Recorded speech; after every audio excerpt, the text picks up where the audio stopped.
Bonjour tout le monde, bienvenue sur FabiPop. Ici, on parle de pop culture, séries cultes, films marquants, grands classiques, comédies musicales et des célébrités que j'adore. Aujourd'hui, j'ai envie de parler de l'album Britney, que j'ai écouté en boucle à sa sortie fin 2001. Oui, fin 2001. Cela va faire 25 ans que l'album est sorti et je n'arrive pas à y croire. C'était la fin d'une époque, de l'insouciance. Pour moi, pour Britney sûrement, mais surtout pour le monde entier. Pour comprendre l'album nommé simplement Britney, il me faut faire un petit retour en arrière pour vous donner du contexte. Fin 98, début 99, une chanteuse a débarqué et a révolutionné à sa manière le monde de la musique, Britney Spears, un nom mondialement célèbre. Britney est arrivée avec son single Baby One More Time, que l'on ne présente plus. Cette chanson devient un phénomène mondial et la pop est mise sous les projecteurs en cette fin des années 90. D'autres singles s'enchaînent, Sometimes, You Drive Me Crazy, Born to Make You Happy pour certains pays et From the Bottom of My Broken Heart pour les États-Unis. Britney incarne l'innocence, la fraîcheur, la girl next door. Et on ne peut pas le nier, elle a une présence scénique incroyable. Elle ne fait pas que chanter, elle fait le show. Alors oui, certains l'accusent de faire toujours du playback, mais je pense que ces personnes n'ont pas effectué une chorégraphie tout en chantant, c'est presque impossible. Alors il y a la bande playback qui existe, généralement d'une version réenregistrée en live de la chanson, sur laquelle l'artiste fait son playback. Et je ne dirai pas de nom, mais beaucoup d'artistes aujourd'hui font encore ça, et personne ne s'en rend vraiment compte. L'année 2000 arrive, pas de bug de l'an 2000, nous avons pu continuer nos vies. Britney a sorti son deuxième album appelé Oops, I Did It Again, même formule pop, mais une image un peu plus assurée, plus glamour. Évidemment, je pense à la combinaison rouge du clip Oops, I Did It Again qui tranche dans la vidéographie de la chanteuse. Ce deuxième album confirme que Britney n'est pas un phénomène d'un seul disque. Britney est une superstar mondiale, en atteste le mur des adolescents à travers le monde, le mien compris. On entend tout au sujet de Britney. Britney part en tournée mondiale, Britney va tourner un film, Britney enregistre un nouvel album. Et 2001 arrive, et c'est là que je souhaite vous emmener. 2001, une année qui allait être à la fois forte en émotions et tragique. Au début de cette année-là, pour Britney Spears, le succès est au rendez-vous. Elle termine sa tournée mondiale avec un show au festival Rock in Rio au Brésil. Elle tourne le clip du dernier single de l'album Oops, qui est Don't Let Me Be the Last to Know. C'est une magnifique ballade, écrite notamment par Shania Twain. Dans ce clip, Britney a changé. Elle n'est plus cet ado à couette qui chante dans les couloirs d'un lycée. Elle n'est plus non plus en latex rouge sur la planète Mars. Dans ce nouveau clip, Britney est sur une plage magnifique. Elle a les cheveux ondulés, un maquillage simple, un haut de maillot de bain et un mini-short en jean. Ses gestes sont lents, sensuels, et cerise sur le gâteau, elle est en compagnie, et parfois tout contre, d'un mannequin français nommé Brice Durand. Elle rit, elle le séduit. À travers ce clip, Britney nous dit de manière très simple qu'elle a changé, que les choses ont changé. On dit que sa mère n'est pas très contente du côté très sensuel du clip, et le montage est revu. Dans celui-ci, Britney nous prévient que la suite de sa carrière va effectivement être un changement. Quelques semaines après le tournage, elle participe à la mi-temps du Super Bowl aux côtés du groupe Aerosmith. Le boys band NSYNC est là aussi. 2001 marque le début de la relation médiatique de Britney et l'un des membres de ce groupe, Justin Timberlake. Durant la cérémonie des American Music Awards, le 8 janvier 2001, le couple officialise leur relation en foulant le tapis rouge vêtus tous les deux de denim, coordonnés à 100%. Britney présente la cérémonie avec le rappeur LL Cool J, qui plaisante sur l'une des tenues de la chanteuse, disant que celle-ci est trop guindée. Britney arrache le morceau de tissu et dévoile une tenue sexy. Elle monte aussi sur scène durant la cérémonie pour performer une version rock de sa chanson Stronger, entourée d'une vingtaine de danseuses. Mais ce qui obsède les médias, c'est son couple. Ont-ils couché ensemble? Car Britney a dit qu'elle voulait rester vierge jusqu'au mariage, mais ont-ils quand même sauté le pas? À vrai dire, Britney avait simplement dit qu'elle aimerait rester vierge jusqu'au mariage. Cela plaît aux parents, cela donne une bonne image aux familles et ça, la maison de disques et l'équipe marketing apprécient beaucoup. Je n'ose pas imaginer ce qu'elle a dû ressentir, d'entendre parler de cette histoire encore et encore. Sa virginité, sa poitrine refaite ou non, son couple avec Justin, c'était un acharnement. Si vous regardez les interviews et les conférences de presse de cette époque, ce sont des questions qui reviennent tout le temps. Début 2001, la marque Pepsi prend Britney comme égérie. Coca-Cola, quant à elle, prend Christina Aguilera. La rivalité, encore et toujours. Il faut toujours mettre les femmes en compétition. D'ailleurs, il faut soit être dans la team Britney ou la team Christina. On ne peut pas aimer les deux, ce qui est bien entendu tellement stupide. L'une et l'autre proposent deux univers différents et elles ont deux voix bien différentes. Britney tourne une première publicité pour Pepsi, avec une chanson pop simplement nommée Joy of Pepsi, pour mettre en valeur la boisson américaine, simple et efficace. La publicité est diffusée durant la cérémonie des Oscars, rien que ça, on ne peut pas demander mieux. Et puis on entend des rumeurs, on parle aussi d'autre chose. Britney va tourner son premier film, et d'après les rumeurs, il va s'appeler What Friends Are For, ce pourquoi les amis sont faits, et cela deviendra Crossroads, à la croisée des chemins pour nos amis du Québec. Le film est basé sur le script d'une femme que vous connaissez sans la connaître, Shonda Rhimes. On lui doit Grey's Anatomy, mais aussi la chronique des Bridgerton. Comme d'habitude, sur certains lieux de tournage, les paparazzis sont là. Car oui, même loin de la scène, il est impossible pour Britney d'être tranquille. C'est donc des images de Britney et de son partenaire masculin, Anson Mount, dans une rue de Los Angeles que nous voyons dans les magazines. Pour ceux qui n'ont pas vu Crossroads, pour résumer, c'est un joli mélange de drame, de comédie et de musique. C'est un film simple, sans prétention, mais sincère. Il est clairement calibré pour les ados. Je le regarde régulièrement et je ne comprends pas trop pourquoi on s'acharne sur ce film. Il aborde des sujets importants, notamment quand on se cherche, quand on est encore un ado. Et je ne veux rien spoiler, mais pour moi, il y a quand même un sujet très très important vers la fin du film, lié au personnage de Mimi, interprété par Taryn Manning, que vous avez sûrement vu dans Orange is the New Black. Dans ce film, Britney y incarne Lucy, une jeune fille studieuse, réservée, marquée par le départ de sa mère lorsqu'elle était enfant, et qui ressent le besoin de la retrouver pour comprendre son histoire. Elle se lance alors dans un road trip avec ses anciennes amies d'enfance. Nous avons tout d'abord Mimi, enceinte et déterminée à quitter sa ville natale pour aller passer une audition à Los Angeles et devenir chanteuse. Et nous avons aussi Kit, interprétée par Zoé Saldana, que l'on ne présente plus. Son personnage est la mean girl populaire, qui a elle aussi des secrets et qui souhaite rejoindre son petit ami / fiancé qui fait ses études à Los Angeles.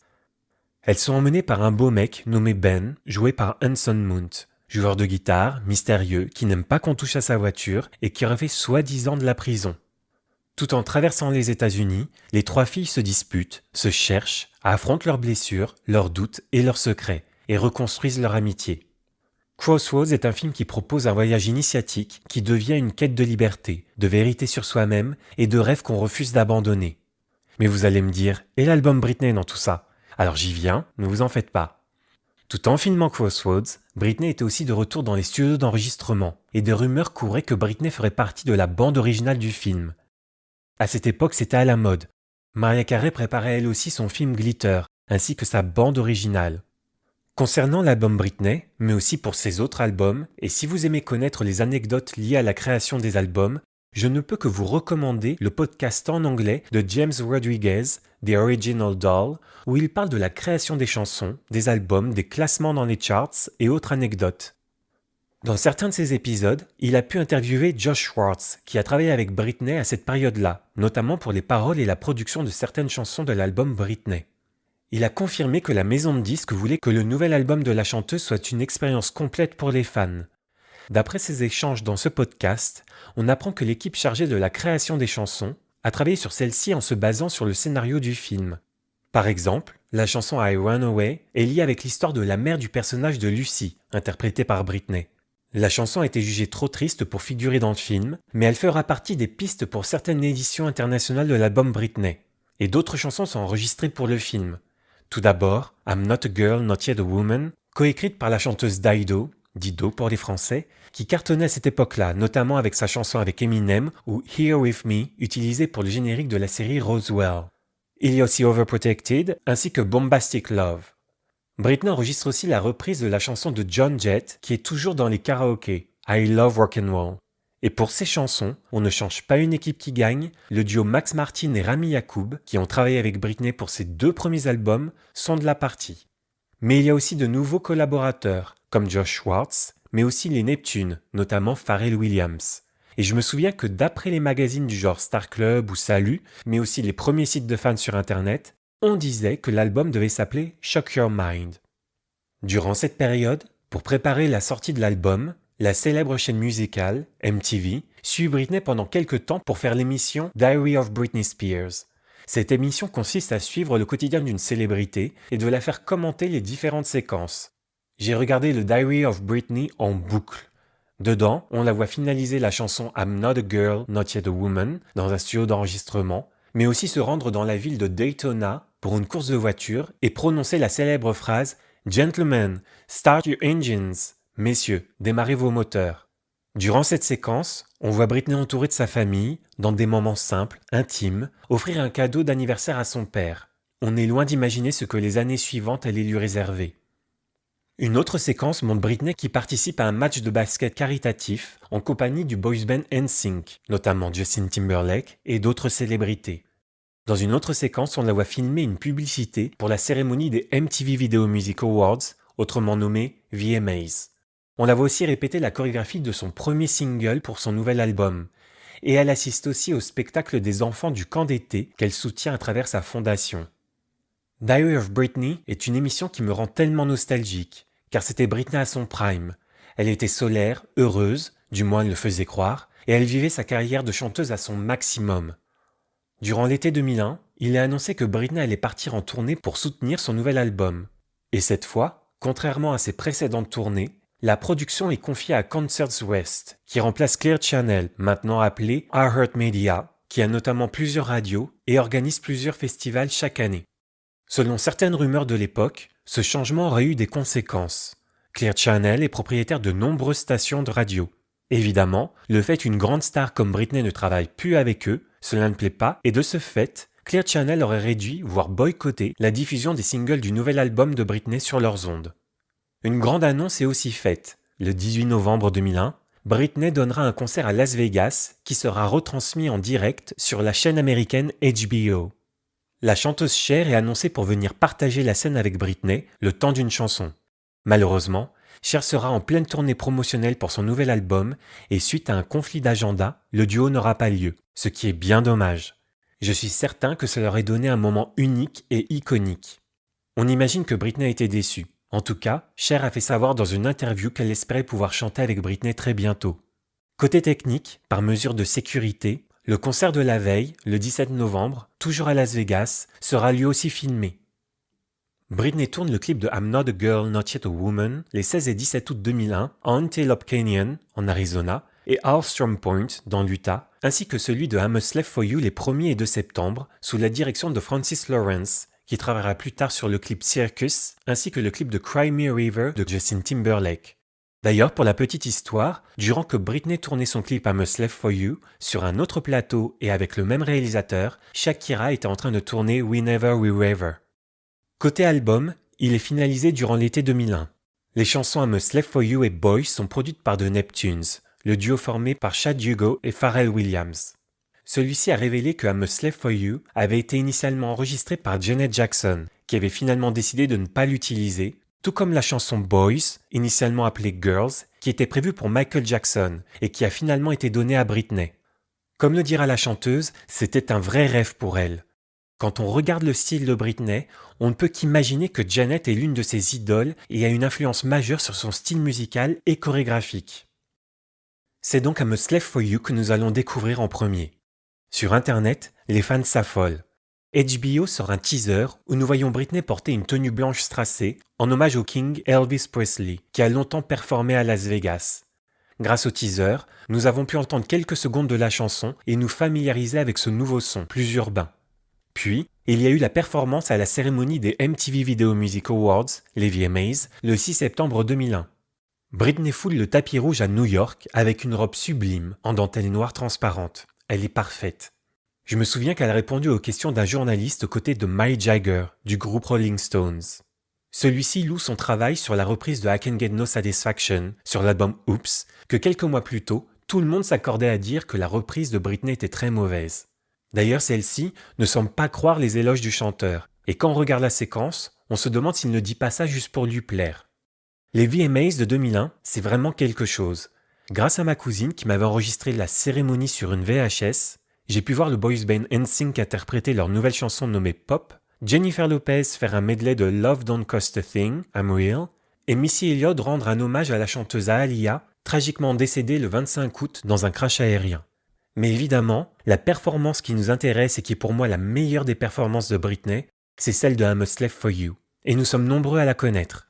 Si je dis jungle, tenue sexy, chorégraphie impeccable, cage avec un tigre, un python albinos, en réalité hypomélanique, vous voyez tout de suite ce à quoi je fais référence. Je me souviens qu'à l'époque, la PETA proteste contre le traitement des animaux et Britney avoue qu'elle n'est pas totalement à l'aise avec un python sur les épaules, ce qui ne l'a pas empêché d'exécuter parfaitement sa performance. D'ailleurs, celle-ci est totalement parfaite. Britney est impeccable. La chanson est envoûtante, elle reste en tête, la chorégraphie est parfaite et devenue iconique. Je me répète, mais je pense que les fans de Britney seront d'accord avec moi. Je me souviens d'ailleurs que la chanson n'était même pas sortie. Peut-être sur certaines radios, mais en tout cas pas en version single physique ou maxi-single pour ceux qui s'en rappellent. Quand j'ai entendu la chanson pour la première fois en entier, j'ai tout de suite accroché avec la voix de Britney, qui se veut plus sensuelle, plus susurrée. J'ai adoré le refrain, les parties parlées, le like that, le baby don't you wanna. Le lancement d'une nouvelle ère avec cette chanson, c'est pour moi l'annonce en grande pompe que la Britney sage, modèle parfaite pour les enfants, c'est vraiment fini. D'ailleurs, elle le dit, elle ne veut pas être un modèle et les parents doivent gérer ce que les enfants regardent. Ce n'est pas son travail et elle a raison. De toute façon, peu importe ce qu'elle fera, portera ou chantera, il y aura toujours du monde à qui ça ne plaira pas. Le lendemain soir de cette cérémonie, le 7 septembre 2001, Britney apparaît sur scène pour célébrer les 30 ans de carrière de Michael Jackson. Ils interprètent tous les deux la chanson The Way You Make Me Feel. Britney est magnifique, vêtue d'une robe verte très sexy et exhibant ses longues jambes bronzées. Elle incarne la femme fatale qui fait courir le roi de la pop, une vraie consécration. Et c'est là qu'un événement tragique secoue le monde entier. Cet événement, je m'en souviens comme si c'était hier. Le 11 septembre 2001, 2 avions détournés par des terroristes s'écrasent sur les tours du World Trade Center à New York. 4 attaques simultanées frappent les États-Unis d'Amérique. Le monde entier est bouleversé et les images diffusées à la télévision sont d'une violence inimaginable. Ce jour-là, beaucoup d'entre nous se souviennent parfaitement de ce qu'ils faisaient en découvrant ces événements. La naïveté collective s'éteint, plus rien ne sera jamais pareil. La période dorée pleine d'insouciance se termine. Dans ce contexte, Mariah Carey voit son film Glitter et sa bande originale s'effondrer face aux critiques médiatiques. L'album qui accompagne le film sort le 11 septembre, et le film sort quant à lui le 21 septembre. On ne pouvait pas faire plus mauvais timing. Et évidemment, avec ce qui vient de se passer, personne n'a envie d'aller au cinéma ou de danser sur de la pop sucrée. Mais du coup, la question se pose. Est-ce que l'album de Britney ainsi que son film Crossroads vont avoir le même sort? Spoiler alerte, oui et non. En attendant, Britney décide de limiter ses déplacements internationaux. La peur de nouveaux attentats est réelle, pour tous. Et je me rappelle que tout le monde avait peur que quelque chose se passe à Paris. Les shows pour la tournée Dream Within a Dream ne seront joués qu'aux États-Unis, au Canada, au Japon et au Mexique. Et c'est dans cette tension mondiale que quelques semaines plus tard, le 24 septembre, nous avons enfin le clip de I'm a Slave for You grâce à l'émission de MTV Making the Video. Nous pouvons y voir les différentes étapes du tournage. Ce clip se veut très urbain et marque totalement la rupture avec l'image bien installée de Britney. Elle y apparaît en pleine vague de chaleur, vêtue d'un soutien-gorge et d'un string rose fuchsia par-dessus un pantalon en cuir. Elle est entourée de danseurs et va même jusqu'à être léchée par l'un d'eux. Je ne peux cesser de me dire que cette chanson était destinée à Janet Jackson. I'm a Slave for You est devenu l'un des plus grands hits de Britney, en tout cas pour moi. Et j'espère qu'un jour, nous pourrons entendre la version de Janet si elle existe, grâce à la magie d'Internet. Dans l'émission Making the Video, Britney affirme avoir coécrit toutes les chansons de l'album sauf 2. Il semblerait cependant que la maison de disques ait écarté la majorité des chansons coécrites par Britney, et lorsqu'on regarde les crédits des chansons sur la version sortie de l'album, on note seulement 2 chansons sur lesquelles Britney a participé. Le 16 octobre, la chanson Let Me Be est rendue disponible sur Internet via la bande originale du film On the Line, où jouent 2 membres des NSYNC, Lance Bass et Joey Fatone. En 2001, le téléchargement illégal commence à influencer la diffusion des albums et chansons, surtout avec les bonus notamment au Japon. Le 30 octobre, la chanson What's Going On sort pour soutenir des programmes de lutte contre le sida ainsi qu'aider les victimes des attentats du World Trade Center, avec la participation d'artistes comme les NSYNC, Christina Aguilera, Britney Spears, Gwen Stefani, Jennifer Lopez, Destiny Child, Alicia Keys et bien d'autres. Finalement, l'album Britney sort le 6 novembre 2001. Une fois avoir savouré la première chanson I'm a Slave for You, nous nous prenons une claque avec la production Max Martin, Rami Yacoub, pour la chanson Overprotected. L'intro est vraiment originale. La voix hurlant action, les basses qui sont à fond, le message de la chanson. C'est un coup de cœur direct pour moi. Il faut se rappeler que cette chanson a été créée pour coller au ressenti du personnage de Lucy que Britney interprète dans Crossroads. Mais on peut difficilement ignorer que Britney s'est probablement retrouvée à travers les paroles de cette chanson sûrement à un tout autre niveau. En troisième piste, nous avons la chanson Lonely, produite par Ronnie Jerkins, à qui nous devons la reprise de Britney pour I Can Get No Satisfaction, et ce sont très R&B, urbain pop. Dans cette chanson, Britney met les choses au clair avec son ex-copain, un peu comme dans la chanson Don't Go Knocking on My Door sur l'album Oops. J'adore la guitare présente sur le refrain, et encore plus présente sur la version du concert. Vient ensuite la ballade signée Dido et Max Martin, I'm Not a Girl Not Yet a Woman. L'extrait que j'avais entendu dans Diary of Britney m'avait déjà plu. J'adore ce changement de tonalité pour la fin de la chanson, comme si Britney souhaitait s'affirmer encore plus. Cette chanson met clairement la voix de Britney en valeur, tout en partageant le point de vue de son personnage Lucy dans Crossroads. La température monte avec la chanson Boys, produite par The Neptunes. Elle a un son bien à elle, tout comme I'm a Slave for You, et on reconnaît totalement la patte des producteurs. Dans cette chanson, Britney parle d'un garçon qu'elle rencontre en boîte et comment elle le drague. J'adore les points de cette version. D'ailleurs, une version remixée sortira un peu plus tard pour le troisième film d'Austin Powers, Goldmember, et cette version est plus rythmée. Pour la tournée Onyx Hotel, qui sera quelques années plus tard, la version remixée est interprétée mais comporte les bridges de la version de l'album Britney que j'adore. Nous replongeons dans la pop sucrée avec la chanson Anticipating, faite avec Josh Schwartz.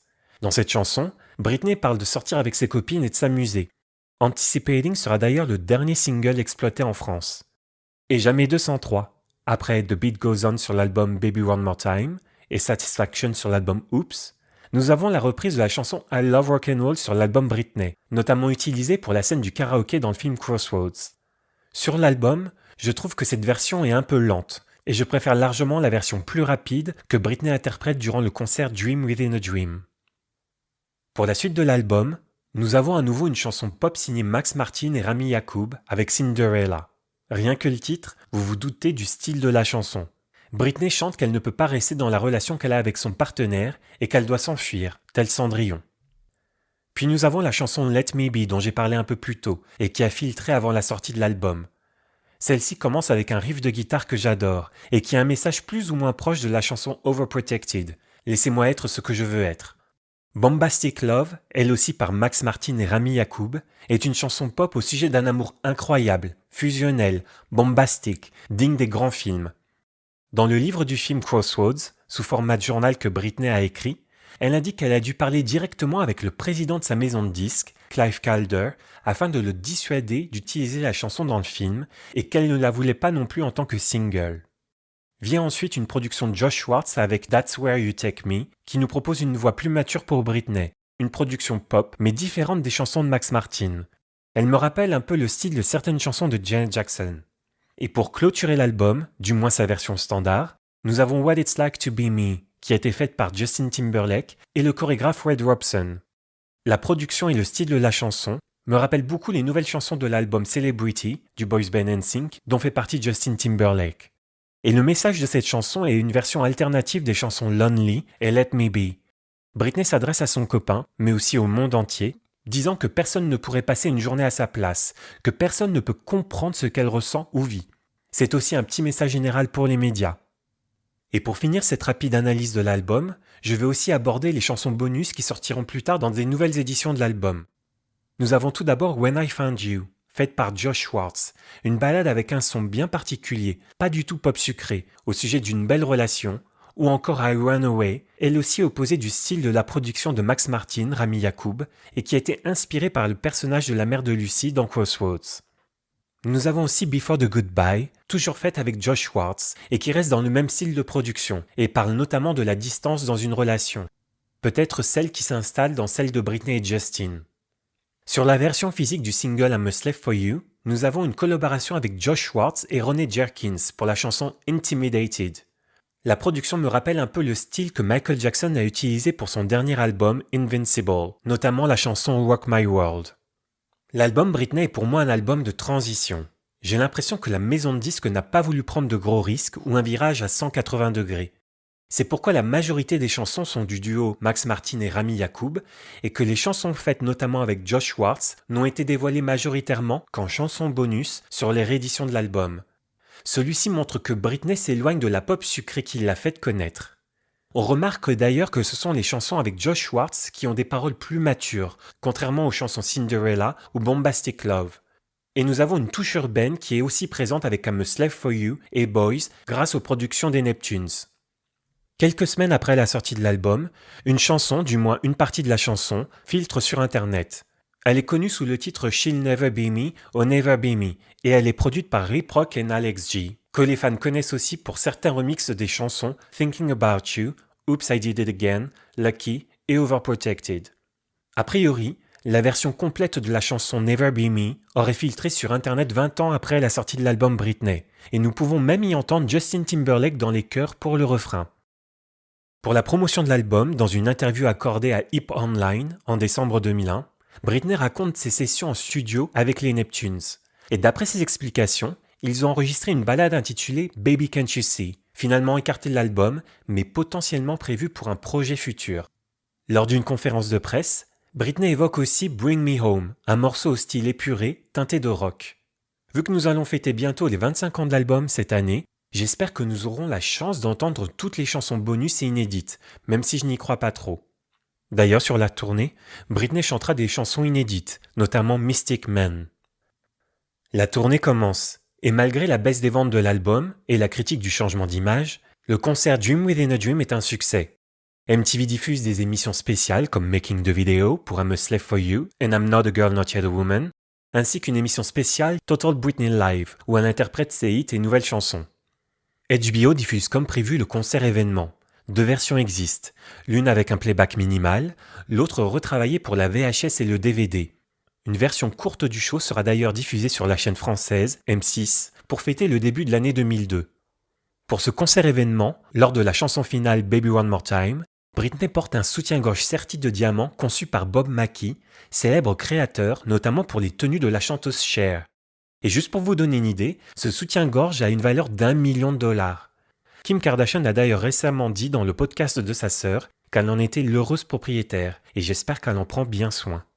Pour moi, l'album Britney est indissociable du concert. Si vous ne l'avez pas vu, je vous le recommande fortement. Et pour vous donner l'eau à la bouche, je vous l'explique en quelques mots. Le concert suit un concept basé sur le poème d'Edgar Allan Poe avec 7 tableaux représentant 7 rêves. Le rêve dans le rêve. Le show débute avec Oops I Did It Again, suivi de You Drive Me Crazy, Overprotected, Boy, Stronger, I'm Not a Girl Not Yet a Woman, I Love Rock'n'Roll et beaucoup d'autres chansons. Le concert est spectaculaire, chaque chanson a un univers. Les chorégraphies sont au top, Britney change plusieurs fois de tenue, elle danse même contre elle-même via un écran, saute dans le vide suspendu à des élastiques, et elle termine le concert en traversant un rideau d'eau pour interpréter Baby One More Time. Durant la chanson Overprotected, les écrans diffusent une vidéo d'elle où elle n'a pas de cheveux. Cela peut prendre une signification particulière avec le recul sur sa carrière. Britney n'a-t-elle pas dit que si elle s'était rasé le crâne, c'était comme un geste voulant dire, de manière galante, « Allez vous faire voir aux hommes qu'il aimait belle et blonde ». C'était sa manière d'en finir avec cette image de gentille fille qui se laisse marcher dessus. C'était une manière de se réapproprier son corps qui ne lui appartenait plus.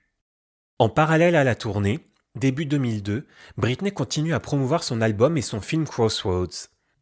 Le 9 janvier 2002, habillée d'une magnifique robe et au milieu d'un décor représentant l'une des scènes du film Crossroads, Britney chante en live, sans playback, sa chanson I'm Not a Girl Not Yet a Woman durant la cérémonie des American Music Awards.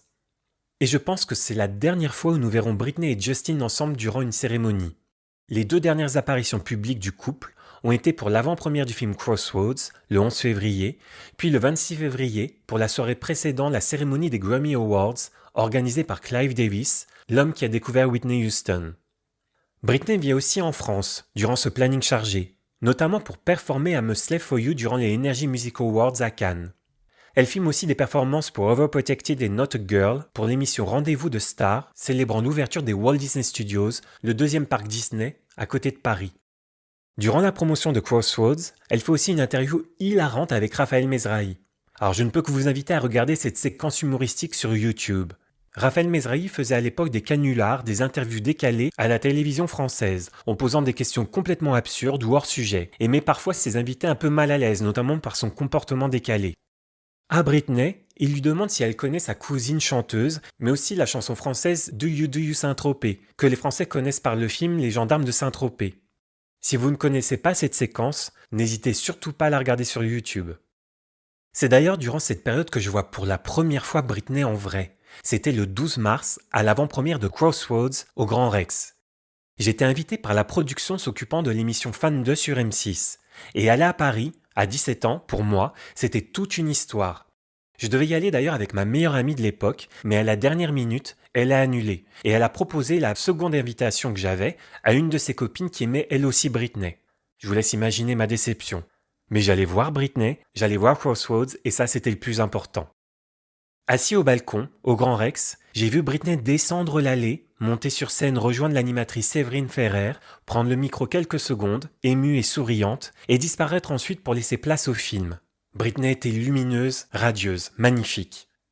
À sa sortie, Crossroads est critiqué et moqué, mais connaît un succès correct en salle.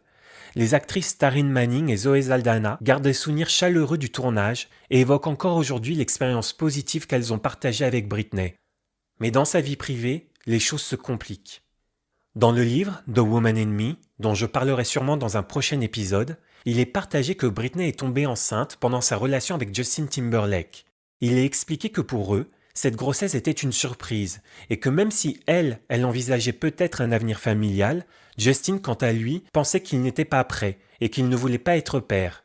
Ils ont donc décidé de ne pas garder le bébé, un choix que Britney dit aujourd'hui ne pas savoir si c'était la bonne décision et qu'elle n'aurait jamais faite seule.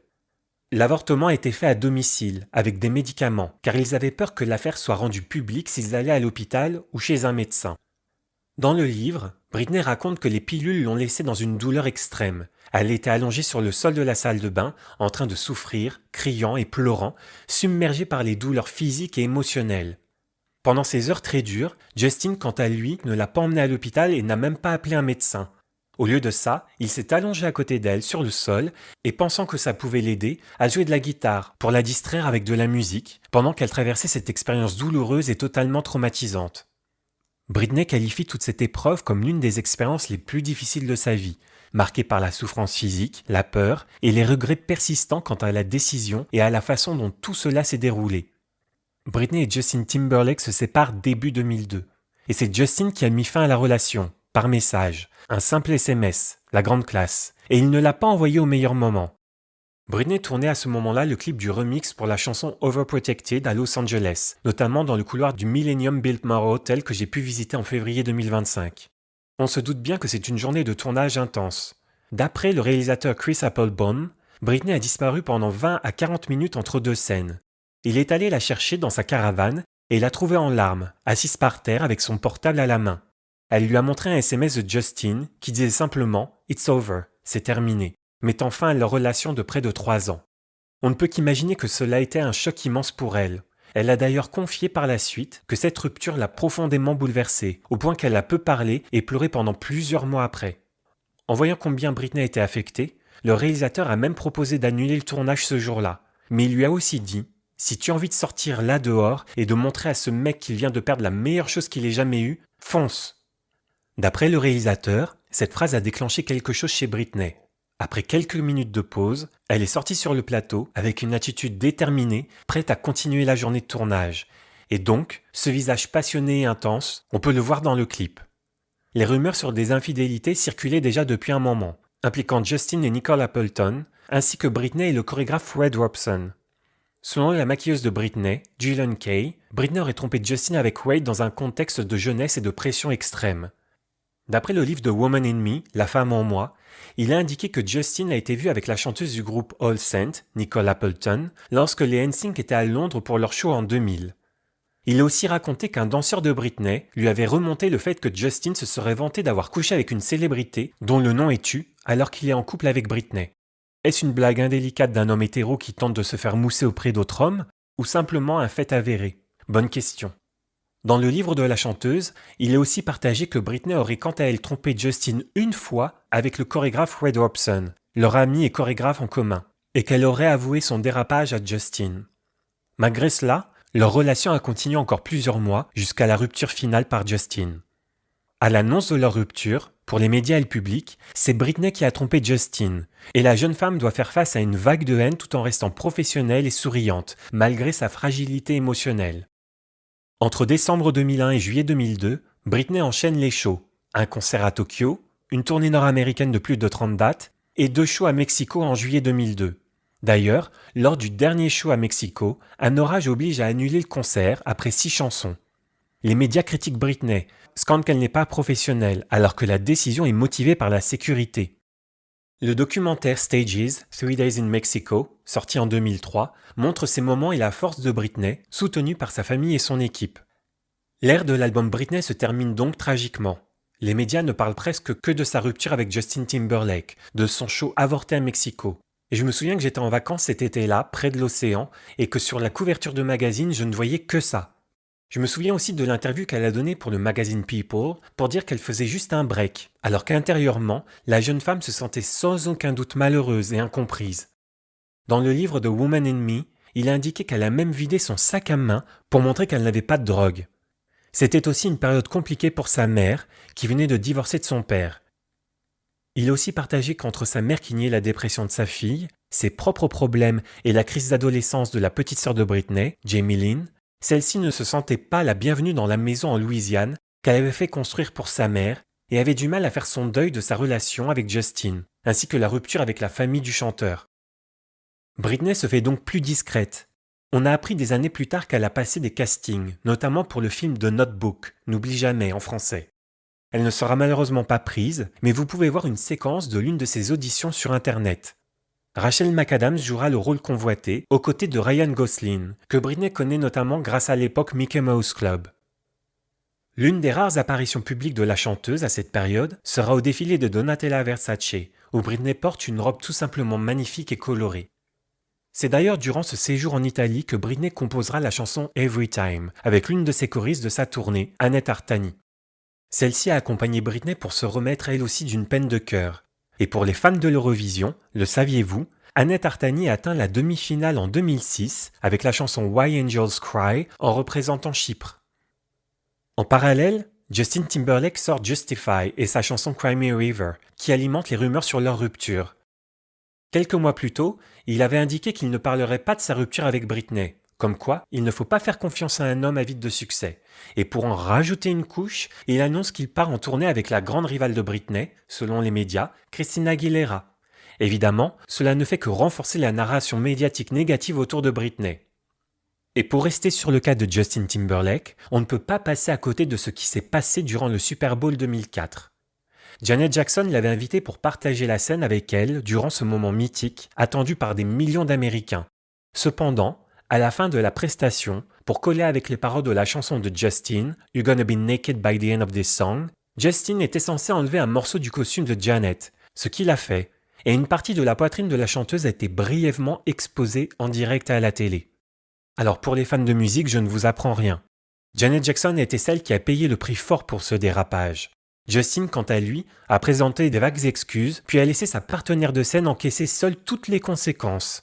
Elle a été boycottée, écartée des cérémonies, mise à l'écart de l'industrie musicale, et sa carrière en a souffert pendant des années.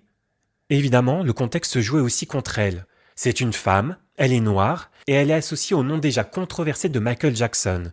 Et pour certains milieux conservateurs et profondément racistes aux États-Unis, c'était une cible idéale.